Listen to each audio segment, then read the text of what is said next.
When I was 19, my jealous parents kicked me out of the house. 16 years later, my father unknowingly funded my greatest achievement. When he heard my name on stage, his face turned pale. He left in anger, but the real shock was still waiting for him. I never imagined I'd see her again. Not after all these years. It was supposed to be my night, a moment of recognition, a celebration of everything I had built for myself.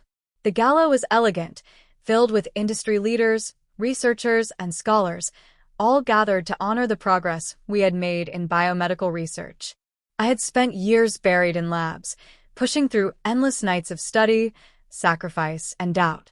And now, after all that struggle, I was here, standing in a grand ballroom, waiting to receive an award for my contributions to disease research. But fate had a twisted sense of humor. I had just stepped into the restroom to take a moment for myself, trying to steady my nerves before my name was announced. The air inside was cool, silent except for the faint hum of distant music from the ballroom. I took a deep breath and glanced at my reflection in the mirror. My dark brown hair was pulled into an elegant bun, my navy blue gown falling perfectly against my frame. I looked collected, composed. But inside, my heart was racing. Then I saw her. She stood at the sink, reapplying her lipstick with slow, precise movements. She looked exactly the same, poised, polished, distant. The years hadn't changed her. Eleanor Bennett, my mother. For a second, I thought maybe she wouldn't recognize me. Maybe I could slip away unnoticed. But then, her eyes flicked up to the mirror, landing directly on my reflection. Her hand froze mid-motion, and I saw her jaw tighten.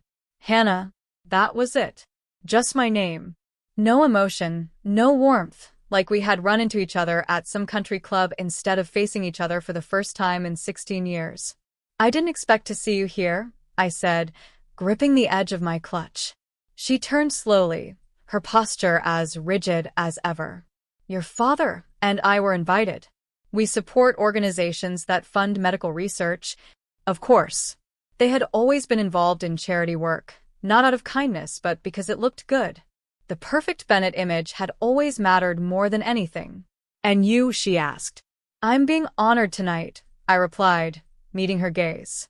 For my work in biomedical research. I caught the faintest flicker of surprise in her eyes before she masked it. I see. Well, I suppose everyone finds their way eventually. Her words hit me like a slap. Just like that, I was 19 again, standing in my parents' grand living room, clutching my college acceptance letter, waiting for them to say something, anything. Instead, my father had paced in front of me, voice cold and sharp. This family has standards, Hannah. And you've done nothing but drag us down. I wasn't going to an Ivy League school. I wasn't going to become the perfect daughter they had molded me to be. I had failed them. I could still hear my mother's voice, dripping with irritation when I had tried to explain my struggles in high school. What could you possibly be sad about, Hannah? You have everything. More than most kids your age. You're just making excuses. But I wasn't making excuses. I had been drowning. And they didn't care. When my grades slipped and I only got into a state college, my father exploded. That night, he made it clear if I wanted to waste my life, I would do it on my own. He didn't just cut me off financially. He threw me out. I left that house carrying nothing but a duffel bag, my acceptance letter clutched in my shaking hands. I had no money, no plan, no idea what I was supposed to do next. My mother? She had stayed seated on the couch, scrolling through her phone like I had never even existed. That was the last time I saw either of them. Until now. Standing in that restroom, I could feel the weight of all those years pressing down on me. I wanted to say something. Something to make her understand what it had been like to start over from nothing, to work 2 jobs while going to school, to spend nights crying, because I didn't know if I would make it.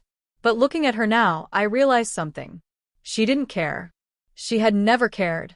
Well, she said, adjusting the strap of her designer clutch, enjoy your night, Hannah. And with that, she turned and walked away. I stood there, staring at my reflection in the mirror, feeling a bitter mix of anger, sadness, and something else, something I hadn't felt in a long time. Freedom. I had built the life without them. Without their approval, I didn't need them anymore. Or at least, that's what I thought. I took one last breath, straightened my shoulders, and stepped back into the gala. The evening wasn't over yet. My name was about to be called. The award I had fought for, sacrificed for, bled for, was waiting for me.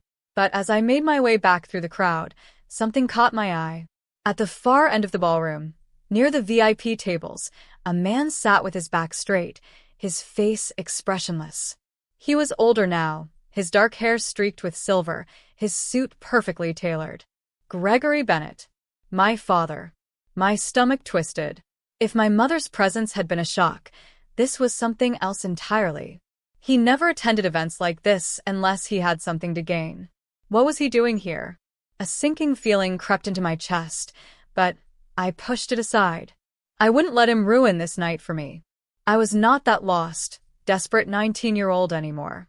But I had no idea that before the night was over, everything I thought I knew, about my father, about myself, was about to be turned upside down. And nothing would ever be the same again. I should have known the night wouldn't end quietly. After my run-in with my mother, I tried to shake off the weight pressing down on my chest. I reminded myself why I was here. This gala wasn't about them. It was about me, about everything I had accomplished on my own. I made my way back to my table, where colleagues and industry leaders were engaged in polite conversation. I smiled, nodding at a few familiar faces, but my mind was elsewhere. My eyes drifted back to the VIP section. Gregory Bennett. My father. I hadn't seen him in 16 years, and yet there he was, sitting among San Diego's wealthiest, his posture as rigid as ever. He wasn't looking at me, didn't acknowledge me, but I felt his presence like a weight pressing against my chest. Why was he here? Before I could dwell on it, the lights dimmed slightly, and a voice rang out over the speakers. Ladies and gentlemen, thank you all for being here tonight. We are honored to celebrate groundbreaking achievements in medical research and education. A warm applause rippled through the crowd as the evening's host, a well-known philanthropist, stepped onto the stage. My heart pounded as I listened, knowing my moment was coming. This year, we are proud to present a very special recognition, the host continued. An award to an individual whose dedication and research have made a profound impact on the future of biomedical advancements. Their perseverance, intelligence, and relentless pursuit of knowledge have changed lives. And tonight, in honor of their incredible work, an anonymous donor has pledged a $1.5 million grant to fund their continued research and educational outreach. A murmur spread through the room. A grant of that size was life-changing. It could fund projects, open doors, change everything. I sat frozen, barely breathing. Then the host smiled. And now I am honored to announce that this year's recipient is Dr. Hannah Bennett. The room erupted in applause. I barely heard it. For a moment, I sat there, stunned. Then I felt hands patting my back, congratulating me, voices murmuring how much I deserved it. I forced myself to move, to stand, to make my way toward the stage. My steps felt slow, almost detached, like I was watching myself from the outside.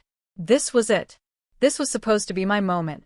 I reached the podium, took the award in my trembling hands, and turned to face the crowd.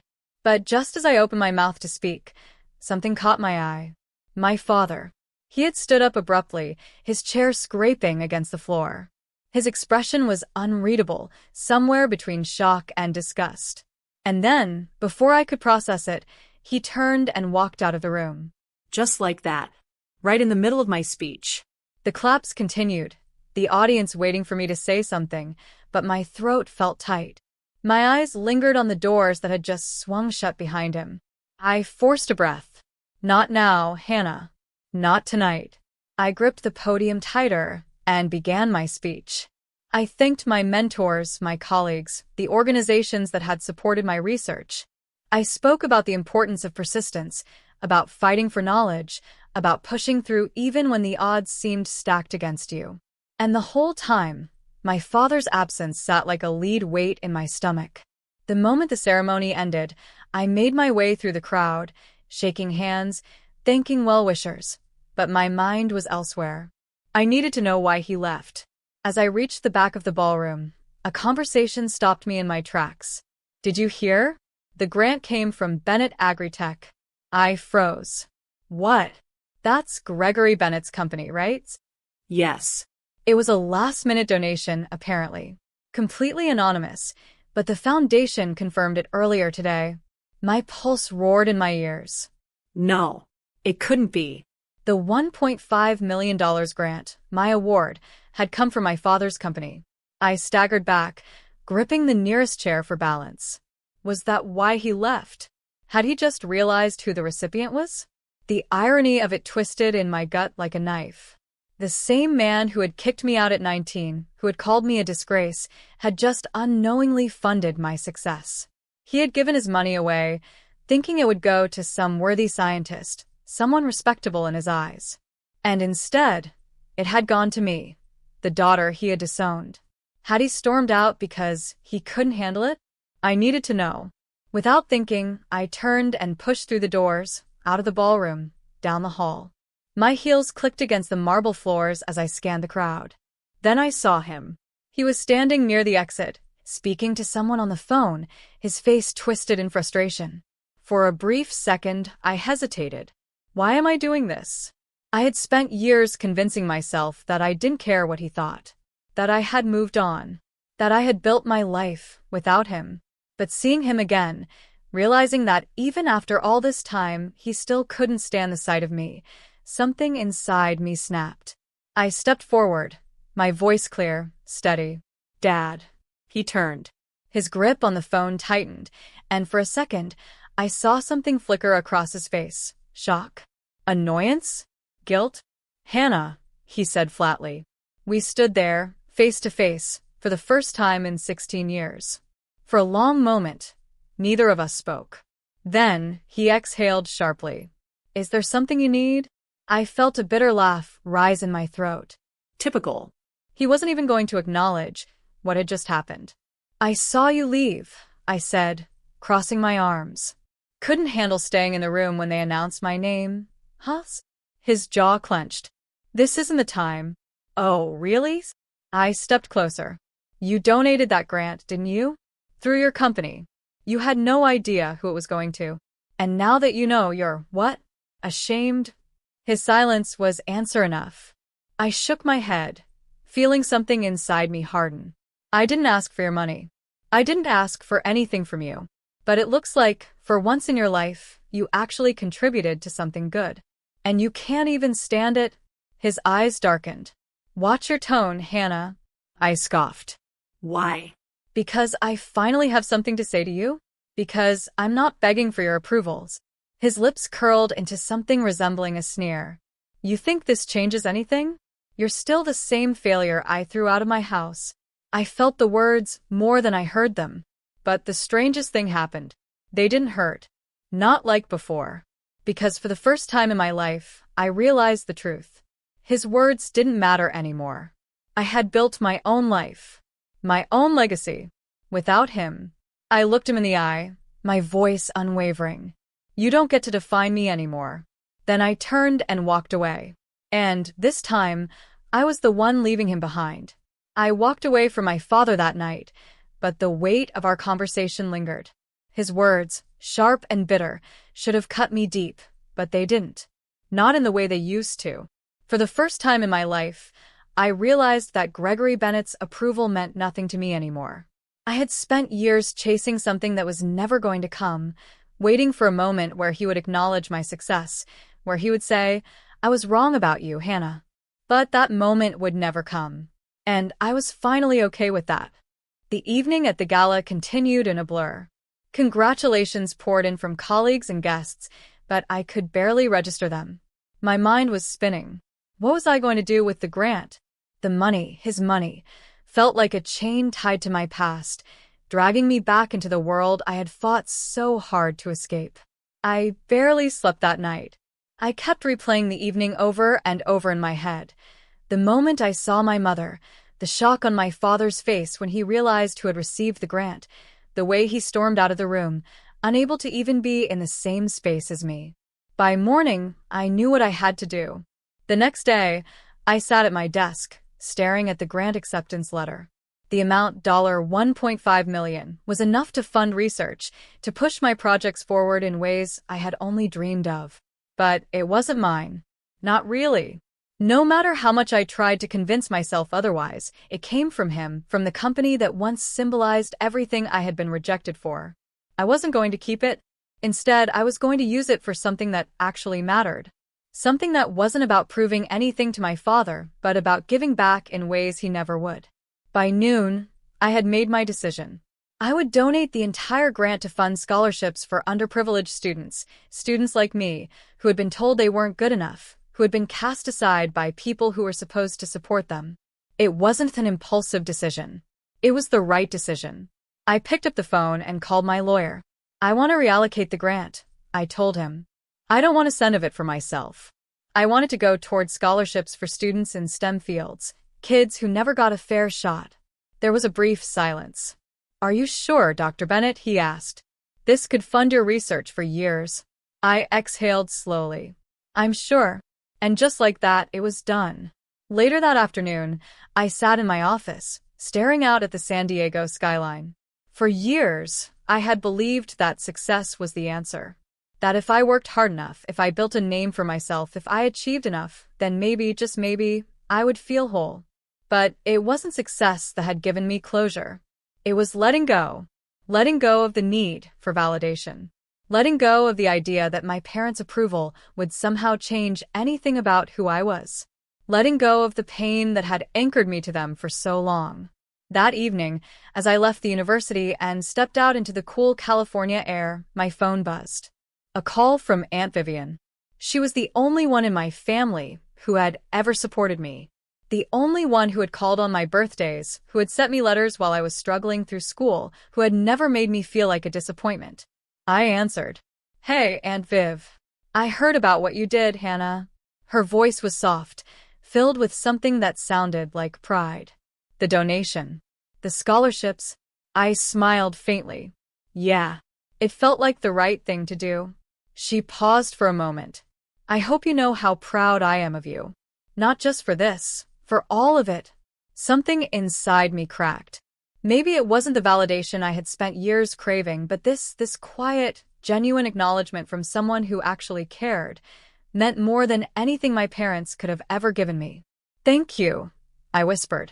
For the first time in a long time, I felt free. But I should have known it wasn't over yet. Because the next morning, I got a message from an unknown number. One sentence. We need to talk. And I knew exactly who it was. I stared at the message on my phone. We need to talk. No name. No context. But I knew exactly who it was. I should have ignored it. After all, what was left to say? I had made my decision. I had walked away. But something inside me, maybe curiosity, maybe a lingering ghost of my past, made me reply. Where? The response came almost immediately. My office. 1 hour. I took a deep breath, gripping my phone tightly. My father never asked for meetings. He commanded them. He had spent his whole life expecting people to fall in line. And for years I had. Not anymore. An hour later, I stepped into the towering glass building that housed Bennett Agritech. The receptionist didn't need to ask who I was. She simply motioned toward the elevator. I rode it up in silence, my heart steady, my mind clear. When the door slid open, I found myself in a sleek, intimidating office. Floor-to-ceiling windows overlooked downtown San Diego. And behind a massive mahogany desk, Gregory Bennett sat, staring at me like I was an inconvenience he hadn't quite figured out how to eliminate. Hannah, he said. I didn't sit. Why am I here? He exhaled sharply, rubbing his temple. I assume you already know the reason. If this is about the grant, I donated it, I said flatly. It's funding scholarships for students who actually need it. Something flickered in his expression, anger, maybe, or disbelief. You gave it all away? Yes. He leaned back, his jaw tightening. That money could have funded your research. You could have used it to build something bigger. I tilted my head. And that's what bothers you, isn't it? Not that I got the grant, but that I refused to keep your money. Silence. For the first time, I saw something unfamiliar in his face. He had always been a man in control of his business, of his family, of every aspect of his perfectly curated life. But right now, he looked like a man who had just lost something. "You're still as stubborn as ever," he muttered. "I learned from the best," I shot back. He sighed, running a hand over his face. "I didn't know the grant would go to you. I didn't plan for this." "Of course you didn't," I said. "Because in your world, I don't exist." His gaze snapped back to mine. "That's not." He stopped himself, pressing his lips together. I folded my arms. "Tell me, Dad." "When they announced my name, when you realized your company had funded my success, what did that feel like?" He didn't answer immediately. Instead, he stood, walking to the window, staring down at the city below. Finally, he spoke. "You remind me too much of her." I frowned. "Who?" "Vivian." I blinked. "Aunt Vivian?" He nodded.